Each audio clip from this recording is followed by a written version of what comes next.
This is definitely not for sissies. Very, very, very rocky, very steep, difficult with four-wheelers, blowout punches, tiring, hit the water, stone dead, burnt the clutch out.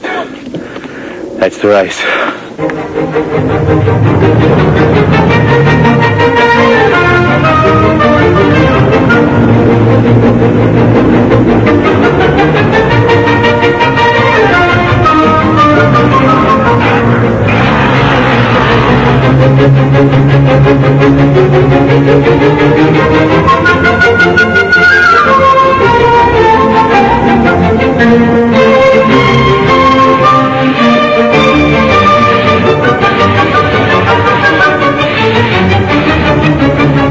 Tarkastad, 60 kilometers west of Queenstown in the Eastern Cape, venue for the second running of the Tarkastad 400 off-road race.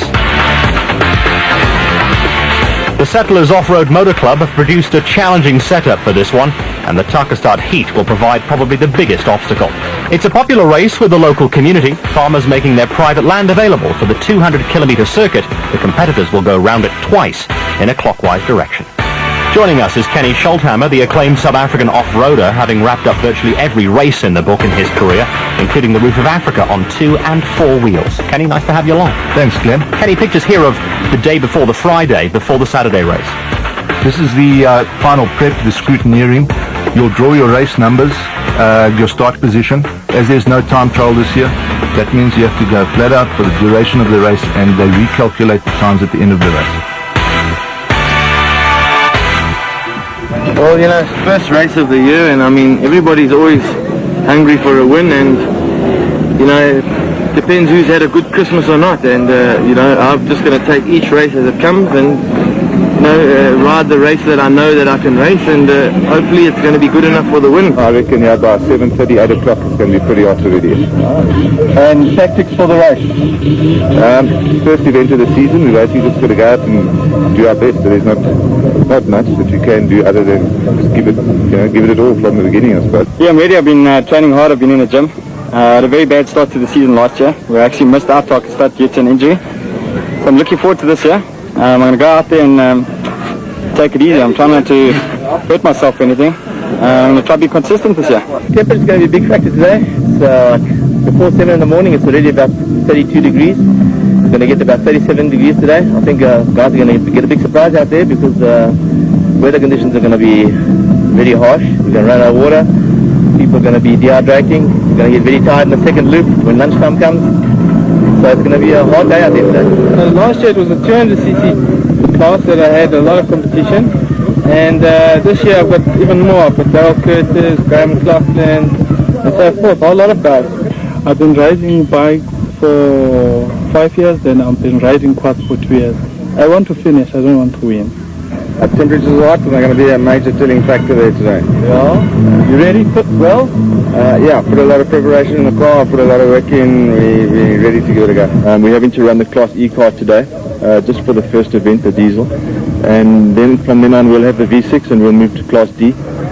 So it should be a very exciting year. We're really looking forward to it. So here's the off on the Saturday. Yeah. You'll see that there's only 1 minute intervals now, or 30 seconds between the guys. That's Richard Carolyn. And these are the champions from last year. This is the Chepik father and son combination. RP Reinecker, of course, the Class D champion from last year, will be challenged by Neil Woolridge in the Pajero this year, whose new car from Dakar is now landed and will be ready for the Barbaspan 500. You talk about Neil Woolridge coming back from Paris-Dakar, and we'll see Alfie Cox in this one as well. It must give them a tremendous boost. They come back, and no discredit to this particular race, but they come back feeling, hey, this is like a walk in the park for them. Conditions are very different. You know, here they will experience a lot of rock, which they didn't experience in Dakar per se. Through Morocco it was quite rocky, but the rest of it, yeah, it is a bit of a bit of a time trial for the guys as such. But again, as we'll see later on, the Tarkastad route does vary. You have lots of different types of terrain that the guys have to navigate on each 200-kilometer circuit. It's a nice test. Oh, most definitely. Most definitely. You actually get, once you get out into over the mountain range, you basically get out into desert conditions. But when you're in the mountains, it's very, very rocky, which you will see later on. Now, already in the start here, Kenny, we can see the dust factor. And you were discussing that there hasn't been a time trial ahead of this particular event. And dust and that gap between competitors in the off that we're seeing here is crucial. Oh, most definitely. They've done this to try and restrict the time that we actually take during the races. So the Friday is normally a time trial, Saturday race.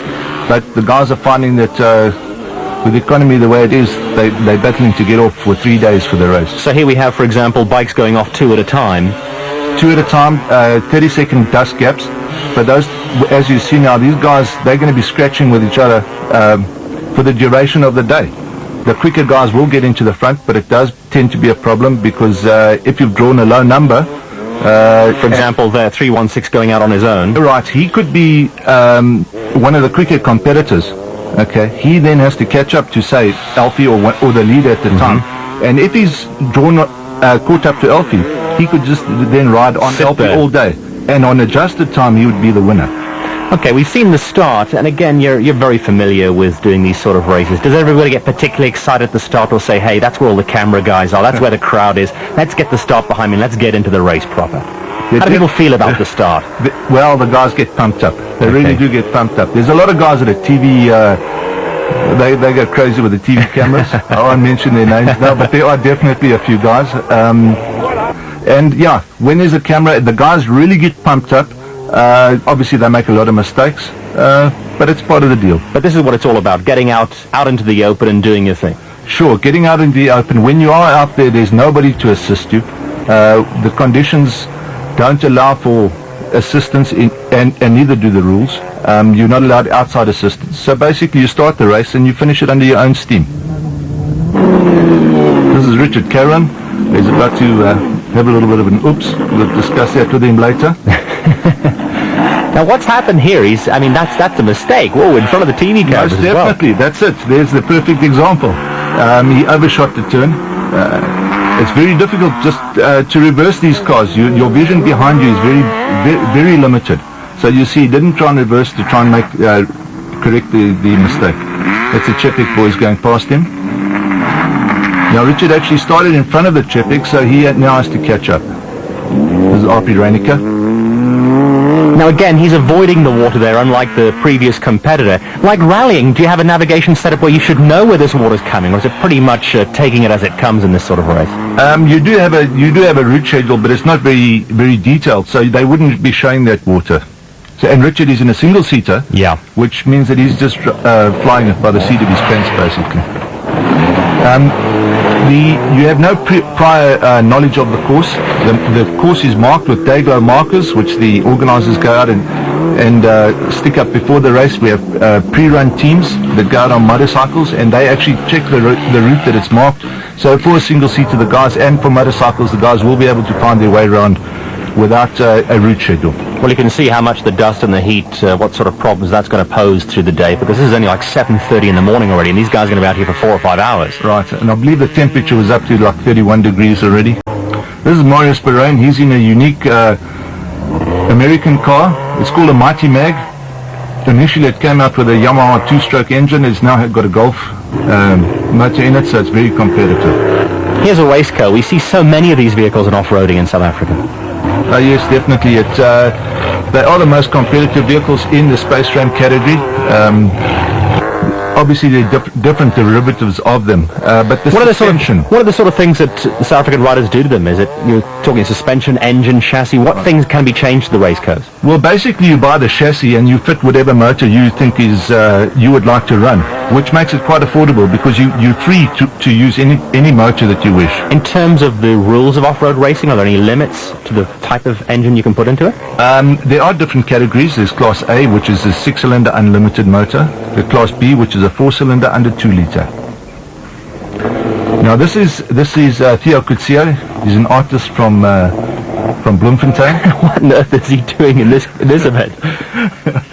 He's been competing for many years, and they've brought this vehicle in from America as well. We talk about him being an artist. I mean, the sort of people who get involved in off-road racing, the image is big, brawny sort of guys, but I guess there's all sorts of people from all sorts of walks of life. Yeah, sure. When I say he's an artist, that's just his hobby. He actually runs a transport business. Okay. Okay, this is RP Reinicke again coming through the water hole. I think we're going to see quite a bit of this. You'll be able to see the different way various guys approach these crossings. Again, the inherent danger is that you can plunge so hard into it, can you actually kill the motor in the water? Most definitely. There is a technique to handle these type of things. A lot of time the guys don't actually see what they're coming across. You know, the guys, they could be discussing something that's wrong with the car, and well, there you see it. It looks like grass. It's not really. I think we'll be able to see a little bit of a problem here.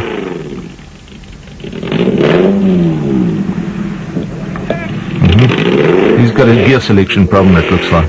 Again, because presumably the car has the capacity and the power to get him out of this mess.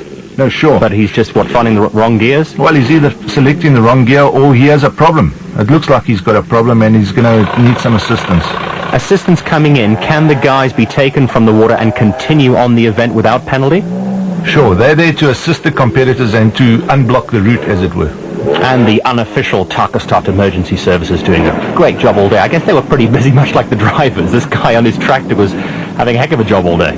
Yeah, he's got to be more qualified than some of these drivers, it looks like. Embarrassing them at the same time as well, I'm sure. Yeah. Okay, this is BJ's farm, and his assistant's doing a great job.